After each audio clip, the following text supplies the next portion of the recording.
ರಾಜ್ಯದ ಹಲವು ಜಿಲ್ಲೆಗಳಲ್ಲಿ ಇಂದು ಭಾರೀ ಮಳೆಯಾಗುವ ಮುನ್ಸೂಚನೆಯನ್ನು ವಾತಾವರಣ ಇಲಾಖೆ ನೀಡಿದೆ. ಬಂಗಾಳ ಕೊಲ್ಲಿಯಲ್ಲಿ ಉಂಟಾಗಿರುವ ವಾಯುಭಾರ ಕುಸಿತದ ಪರಿಣಾಮ ಕರ್ನಾಟಕದ ಮೇಲೆ ಪರಿಣಾಮ ಹೇಗಿರಲಿದೆ, ಯಾವ ಜಿಲ್ಲೆಗಳಿಗೆ ಯೆಲ್ಲೋ ಅಲರ್ಟ್ ಘೋಷಿಸಲಾಗಿದೆ, ಈ ಎಲ್ಲದರ ಕಂಪ್ಲೀಟ್ ಅಪ್ಡೇಟ್ಸ್ ಇಲ್ಲಿದೆ.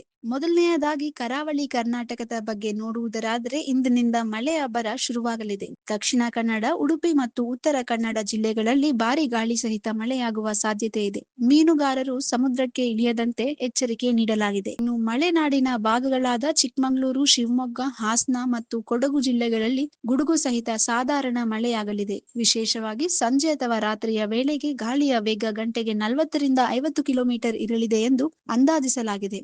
ಈಗ ಬೆಂಗಳೂರು ಮತ್ತು ದಕ್ಷಿಣ ಒಳನಾಡಿನ ಕಡೆ ಗಮನ ಹರಿಸೋಣ. ಸಿಲಿಕಾನ್ ಸಿಟಿ ಬೆಂಗಳೂರಿನಲ್ಲಿ ಇಂದು ಮಧ್ಯಾಹ್ನದ ನಂತರ ಮೋಡ ಕವಿದ ವಾತಾವರಣ ಇರಲಿದ್ದು ಸಂಜೆ ವೇಳೆಗೆ ಗುಡುಗು ಮಿಂಚಿನೊಂದಿಗೆ ಭಾರೀ ಮಳೆಯಾಗುವ ಸಾಧ್ಯತೆ ಇದೆ. ಇದರಿಂದ ಟ್ರಾಫಿಕ್ ಸಮಸ್ಯೆ ಎದುರಾಗಬಹುದು. ದಯವಿಟ್ಟು ಜಾಗರೂಕರಾಗಿರಿ.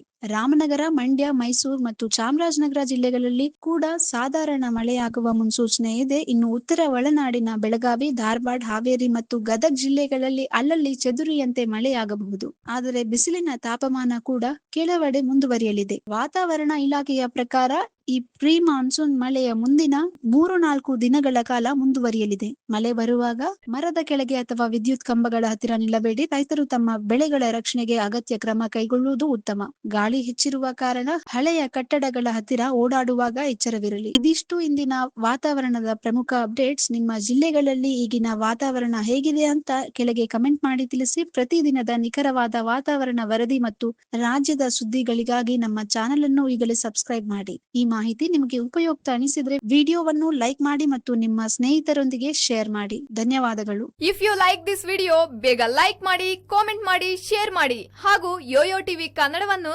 ಸಬ್ಸ್ಕ್ರೈಬ್ ಮಾಡಿ.